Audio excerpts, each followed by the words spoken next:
tu move no tempo.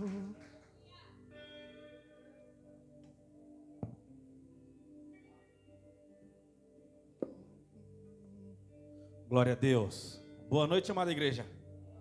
Shalom para todos. Como está o teu coração nessa noite? Vamos lá, vamos navegar. Vamos entrar nos lugares que Ele tem reservado para nós. E às vezes quando nós não vamos ao lugar que Ele quer que nós estejamos, Ele nos joga dentro de um ventre de um peixe e nos deixa lá durante 3 dias, para nós entendermos que nós um dia entregamos a nossa vida e também nós entregamos o controle dela. Então a cobrança que o Senhor tem para conosco é diferente daqueles que um dia resolveram não levantar as mãos, porque Ele sempre vai nos levar para o lugar onde nós deveríamos estar, porque um dia nós fizemos, foi um pacto com Ele. Aquele dia que nós levantamos a mão, não foi um simples levantar a mão para um ser qualquer, para uma imagem de escultura, ou para um Deus esquecido, mas é sobre um Deus vívido. E naquele dia Ele registrou. Naquele dia os anjos viram, os demônios viram. E ainda nós ratificamos entrando dentro de uma água, dizendo que nós estávamos separados para Ele. E aí nós ganhamos um selo em nossas costas, dizendo que agora nós pertencemos 100% a Ele. Então nós agora passamos por um tipo de tratamento diferente, porque é sobre esse comprometimento que nós temos com Ele, que não é sobre naquilo que nós gostamos, não é sobre aquilo que nós queremos, não é sobre aquilo que nós ansiamos, mas é sobre o que Ele quer para um povo diferente, um povo que não quer nada com Ele. E mesmo assim Ele diz: olha, eu vou levantar vocês, para vocês entenderem, para vocês mostrarem para Ele como é que eu me movimento. E muitas das vezes, pelas nossas carências, nós queremos ser suprido algum vazio do nosso ser, do nosso íntimo. E às vezes até queremos nos igualar aos normais, quando na verdade nós somos diferenciados por aquilo que Ele um dia implantou naquele pacto sagrado, num dia de um culto, em um domingo, ou um dia de uma tarde, um pensamento. Você diz: eu quero me entregar para Ti, eu me rendo a Ti. E Ele pegou cada palavra daquela, capturou, colocou ela em um lugar eterno e diz: este é o meu filho amado. A partir disso, nunca mais o nosso tratamento será igual. A partir disso, nós não teremos os mesmos direitos que os normais. Eu quero que você entenda. Mesmo que o sol nasce tanto para o justo quanto para o injusto, ainda assim de nós será diferente. Quando Paulo entendeu isso, ele pôde dizer: eu conheço alguém que andou no terceiro céu. Quando João entendeu isso, ele conseguiu enxergar um ser que os seus cabelos eram brancos como a neve, um ser que os seus olhos eram como de fogo. Ele pôde ver anjos, ele pôde andar em uma dimensão diferente. Porque não é sobre os atalhos que nós pegamos, não é sobre a religião que nós proclamamos, não é sobre o bandismo ou sobre o cristianismo, não é sobre a religião que mais nos deixa enquadrados em uma era onde que as pessoas têm necessidade de ouvir algo divino, porque o nosso espírito está com sede e fome da nossa casa. E não foi muito diferente no tempo que o povo, eles estavam em cativo na Babilônia. Eles tinham a sede de voltar para casa, só que eles sabiam que a casa deles estavam completamente destruídas.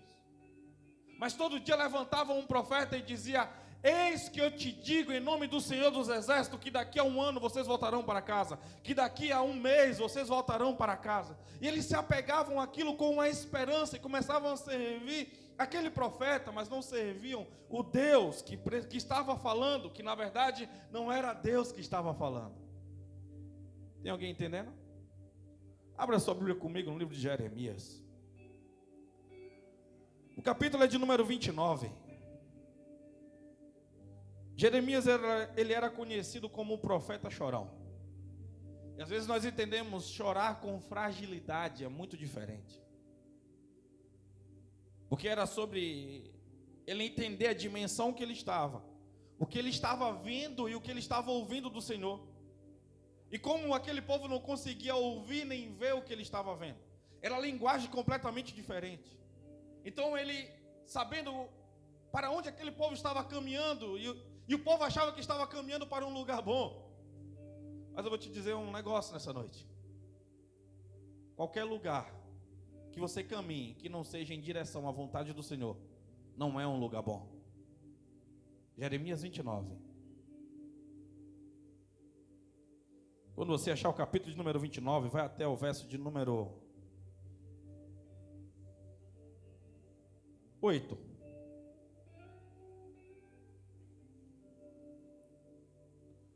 Aleluias, glória a Deus. A partir do verso 9 mesmo, do 9 até o 14, tá bom?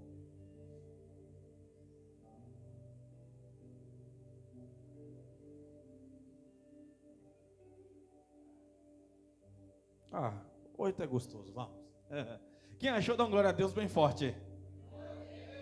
Que glória a Deus, cheio de gelo. Vamos lá. Quem achou, dá uma glória a Deus bem forte. Aí, vamos lá. Porque assim diz o Senhor dos Exércitos,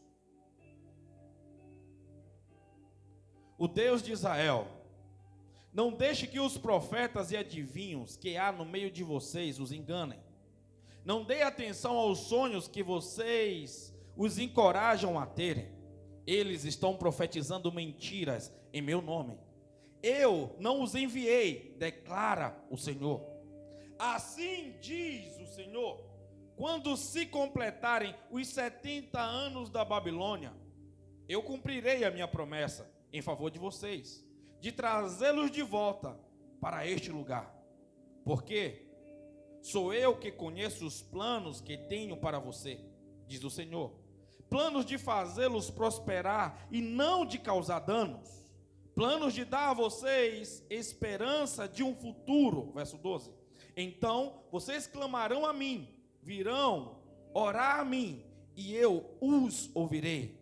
Vocês me procurarão e me acharão quando me procurarem de todo o coração. Eu me deixarei ser encontrado por vocês, declara o Senhor, e os trarei de volta do cativeiro.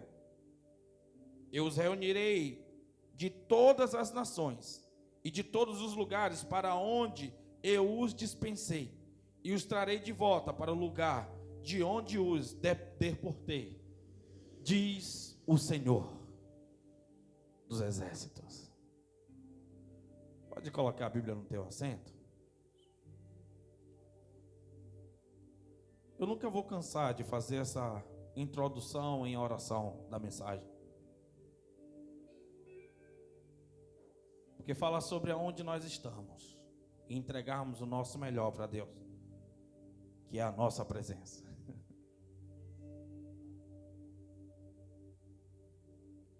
Planta os teus pés no chão e lembra que você está aqui e veio entregar uma adoração a Ele.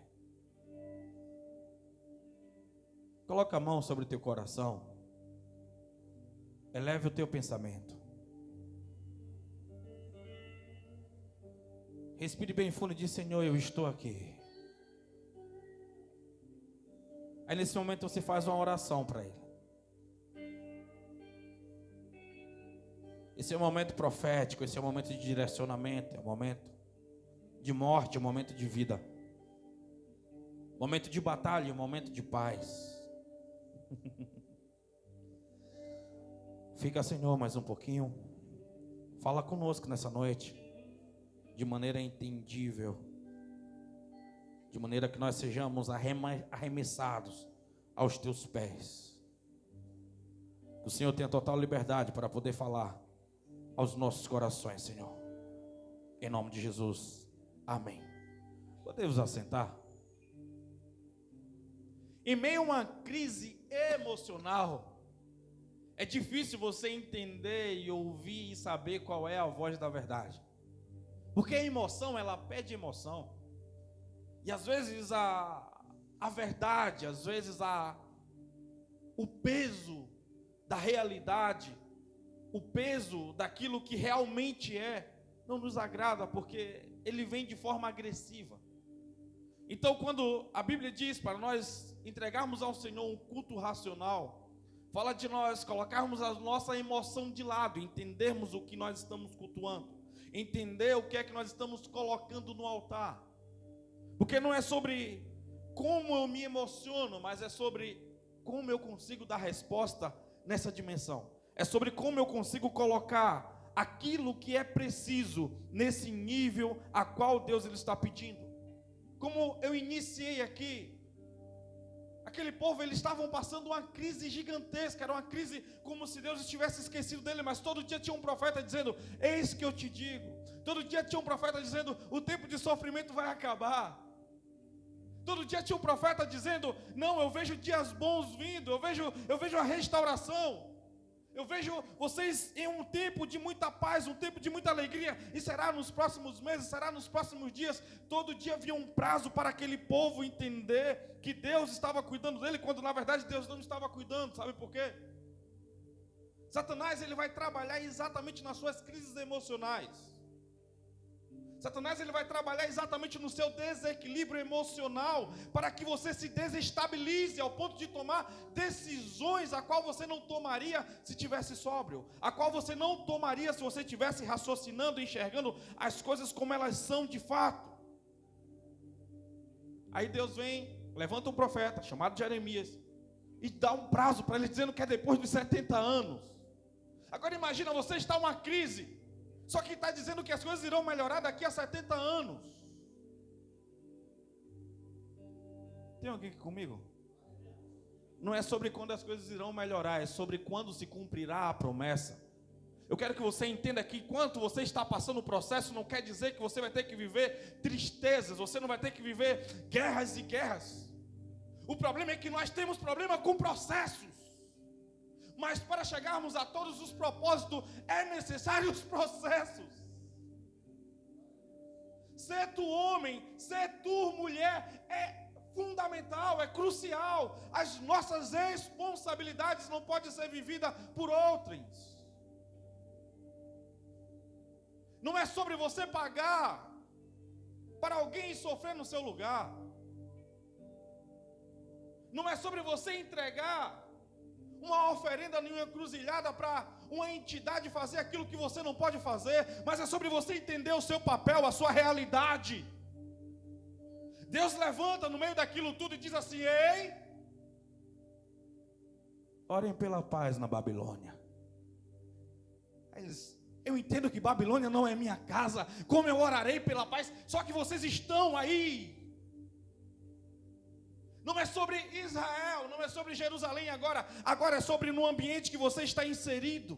Porque às vezes nós queremos mudar o ambiente como se o problema fosse o ambiente. Na verdade não é sobre o ambiente, é sobre quem está no ambiente.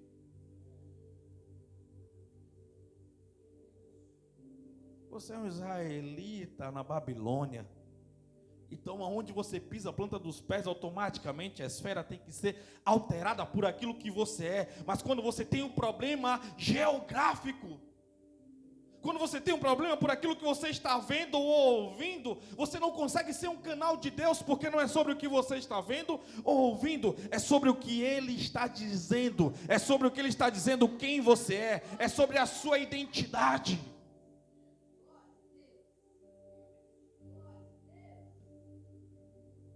Você é o que você é. Pessoas são o que são.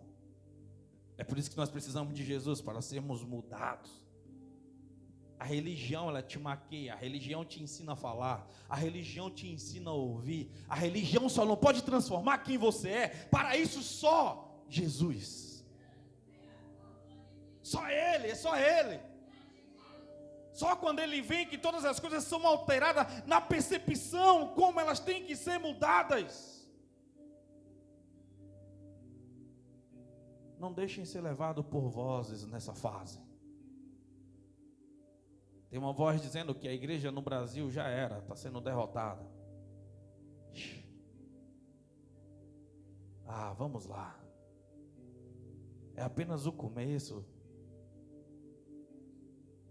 É apenas o começo das dores de parto, mas não é o fim da igreja, porque existe uma promessa de Deus sobre a igreja, dizendo que a porta do inferno não prevaleceria, dizendo que não seria vencida nunca. Não, na época do plantio é diferente, porque existe o joio e o trigo, e quando cresce, você sabe por que o joio não pode ser arrancado do meio do trigo? Porque são completamente semelhantes enquanto ainda estão crescendo. E se você arrancar o joio, o trigo morre. Tem gente perguntando por que Jesus deixou Judas, sabendo que Judas roubava, sabendo que Judas fazia tudo aquilo de errado, porque Judas era necessário para o crescimento de Pedro, Judas era necessário para o crescimento de João, de Tiago. Não se preocupe com a identidade de Judas, se preocupe com a sua identidade. Judas sempre andou com Jesus, mas ele nunca deixou Jesus andar com ele, é diferente. Jesus acessava as mãos de Judas, mas Judas nunca deixou Jesus acessar o coração dele, porque ele tinha algumas reservas. Ele tinha uma missão, ele estava focado na missão, vingar os pais dele, derrubar o governo de Roma, e Deus queria estabelecer um governo eterno. Deus falava de eternidade, Jesus falava de eternidade, Judas falava de uma realidade visível, Judas falava de uma oportunidade palpável. Judas, ele mandava um telegrama para a família dele: estou próximo do rei de verdade. Logo haverá uma revolução. Eu sou tesoureiro dele. Nossa família nunca teve uma oportunidade como a tal de vingarmos e colocarmos o nosso nome no tabuleiro de Roma, dizendo que nós vencemos. Os zelotes se levantaram e agora chegou o tempo da vingança. E Jesus, ele pregava, e no meio daquilo tudo, quando ele viu manifestado o Espírito Santo na vida de Jesus, vinha uma confusão na mente dele. Eu me rendo a esse Jesus, ou eu concluo a missão dada para mim em estabelecer o nome do legado da minha vingança? Eu te pergunto nessa noite, aonde você quer chegar? O que você está disposto? Aqueles profetas tudo tinham vontade de ser porta-voz de Deus, mas eles não conseguiam. Por quê? Era necessário alguns desbloqueios. Jeremias, ele chega completamente quebrantado aos pés de Jesus. Jeremias, ele chega disposto a entregar a vida dele. Então Deus olha para Jeremias e diz: você será o meu porta-voz. 70 anos depois disso eu virei, mas as palavras que eu lançar na sua boca será como flecha aos corações dele. Tem alguém aqui comigo?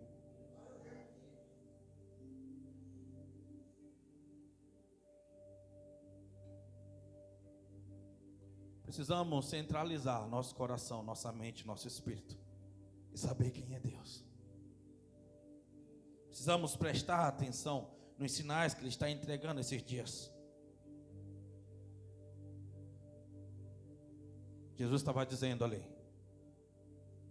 eu tenho um plano para vocês, e os meus pensamentos pertencem a vocês. Eu dou meu pensamento a vocês. Eu tenho um plano para vocês. Eu tenho um plano para vocês. Eu tenho um plano para vocês.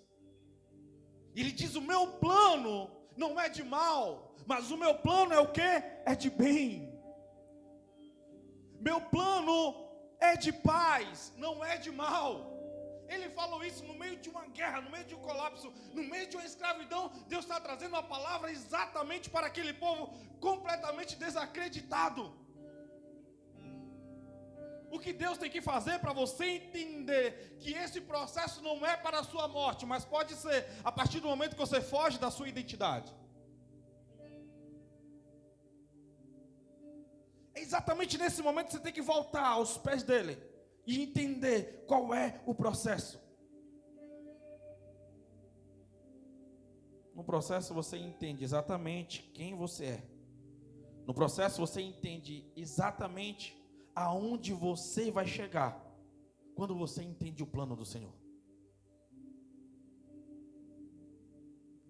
O problema é que a nossa nação, a nossa geração não consegue ouvir o silêncio depois de uma promessa. Deus promete, silencia. Só que às vezes as pessoas precisam ser movimentadas nas esperanças das palavras. Se Deus estabelecer um tempo e uma data, você não tem que estar cobrando dele. Você não tem que estar colocando uma pressão. Você tem que entender o que ele quer. Você tem que entender o que precisa ser colocado no altar. O que precisa mudar nas suas ações, nas suas reações, nos seus comportamentos. Se o seu comportamento não mudar, você é um macumbeiro gospel, atrás de pagar alguém para poder fazer o trabalho que é seu, que uma entidade, que um Exu, que seja lá qual for, venha fazer aquilo que você precisa fazer.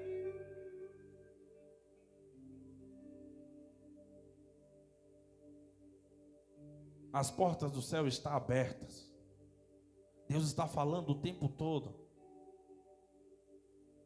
Mas o problema é que as palavras que estão saindo dos lábios deles não é a que agrada ao teu coração.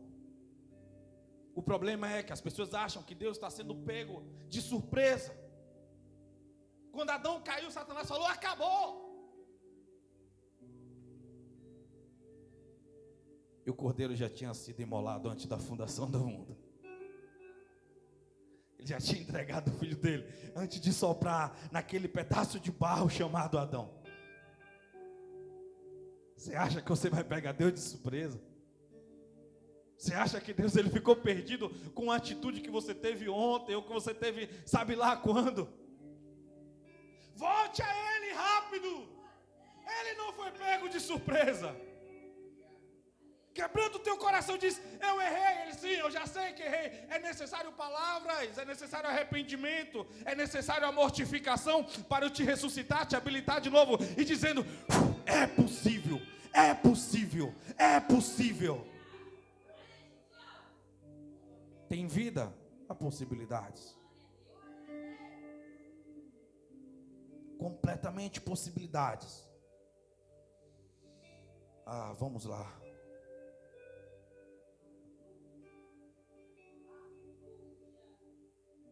Vamos lá. Volte a lembrar de um Deus amigo que existe. Um Deus que você se reunia com Ele. Um Deus que você ia para o secreto, que você era apaixonado. Diferente. Não vá a Ele porque Ele pode dar um dia de te livrar do cativeiro. Não vá a Ele porque você precisa de algo. E como é difícil não ser interesseiro com aquele que pode te dar tudo. Como é difícil chegar a Ele não querendo nada, entendendo que Ele pode nos dar tudo. Como é difícil nós sermos filhos e não interesseiros. Moisés, vou tirar todos vocês do Egito. Vamos lá. Eu vou estar com vocês. Quando Moisés entende que há possibilidade disso, ele vai lá e diz: ei, Êxodo 33, podem ir que eu vou mandar um anjo ir com vocês. Moisés: não quero anjo, não quero arcanjo, não quero querubim. Se o Senhor não for conosco, nós não sairemos daqui. Ele estava dizendo: Deus, eu não me interesso nas tuas promessas, eu não me interesso no que você pode fazer. Eu quero a tua amizade, eu quero a tua presença. Eu quero a tua presença, eu quero a tua presença. Eu preciso da tua presença. Ela que me satisfaz, ela que me cura, ela que me restaura, ela que mostra quem eu sou, ela que faz todas as coisas necessárias e possíveis. O reset que você precisa está em Deus. A limpeza que você precisa está em Deus. Deus falou: Moisés, você entendeu. Você entendeu demais, Moisés. Como você entendeu isso sozinho, eu matarei todo esse povo e te darei um povo digno de andar com você. Que o Senhor te arrependa do que o Senhor falou. Aí Deus falou, ele entendeu mais ainda. Eu não queria matar esse povo, eu precisava de um intercessor. Você consegue entender que não é sobre você chegar a um lugar sozinho, almejar? E como é difícil, porque é um mundo de competitividade, é um mundo de pessoas que estão o tempo todo querendo chegar em algum lugar com privilégio. E como é difícil nós amarmos. Como é difícil nós darmos um passo atrás só para nós podermos carregar aqueles que ficaram para trás. Como é difícil nós temos que andar com pessoas que não querem caminhar.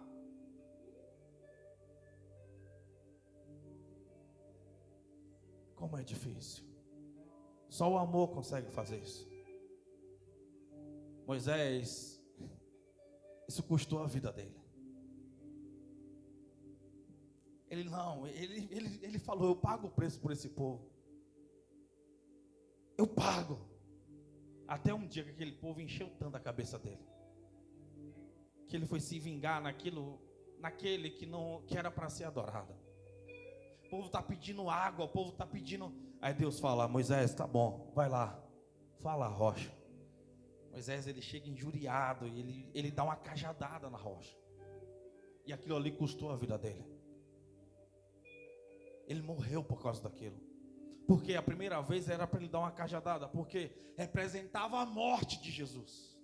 Mas a segunda vez que ele vai dar uma cajadada, é como se Cristo tivesse que ser crucificado 2 vezes.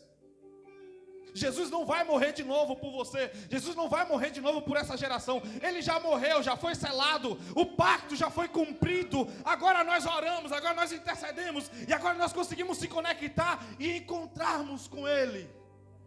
Está aberto.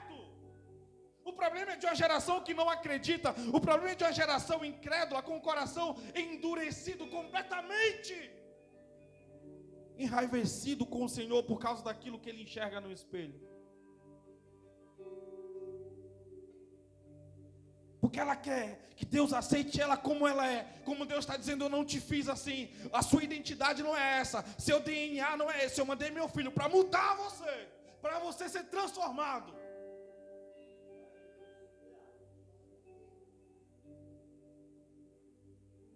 A religião que nos aceita de qualquer jeito, ela pede um preço muito caro. Ser escravo. Vamos lá. Ela te dá uma coisa e tira 10 sua. Sabe o que Deus está dizendo?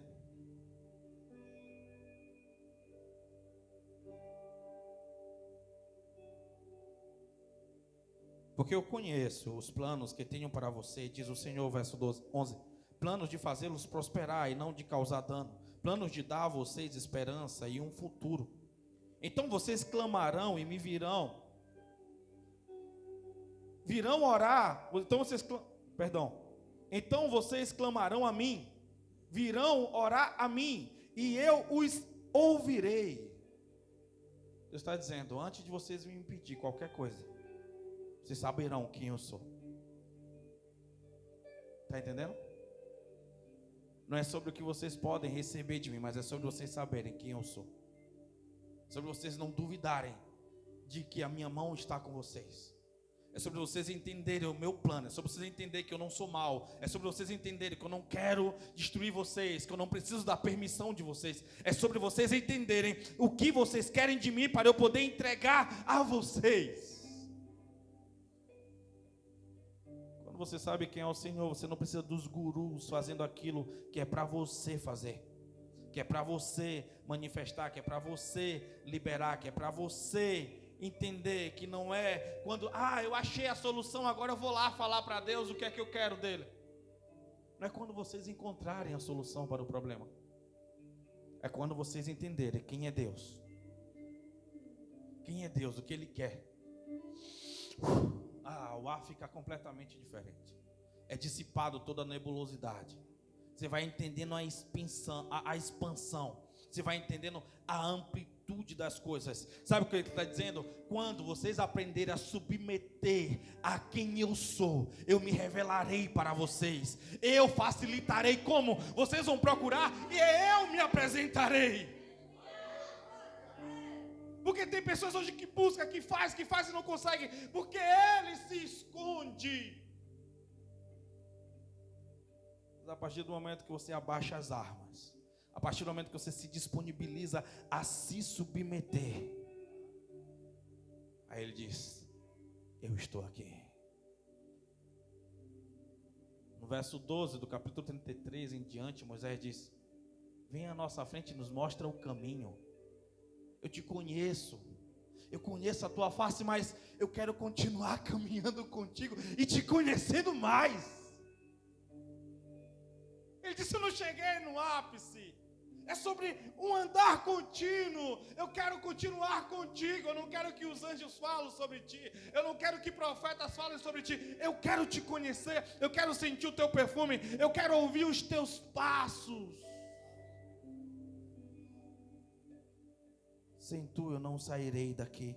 Sem tu nós não iremos para lugar nenhum. Só iremos com a tua presença. Não vá atrás de Deus por causa do medo das coisas darem errado, porque todos os seus recursos se esgotaram. Ele é um amigo supremo, todo-poderoso, resolveu nos dar amizade. Só que antes de você ir até Ele vai mostrar o que está fora do lugar, e isso é que nós não queremos, porque nós sabemos quem somos, no fundo sabemos quem somos, só que nós não queremos organizar, porque é como se fosse algo construído em um tempo de orgulho, e aquilo é o que resta do pouquinho que você vai mostrar para as pessoas aonde você chegou. Só que ele está dizendo: esse pouquinho que resta é o tudão que eu não posso me revelar para você. Vamos lá.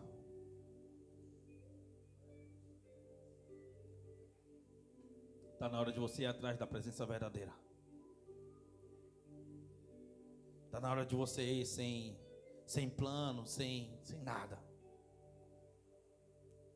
Antes de você orar por qualquer coisa, por qualquer sonho, por qualquer desejo, ore para você encontrar a face dele. Busque a face dele. Busque. Ela vai mostrar o que realmente você precisa e o que você não precisa.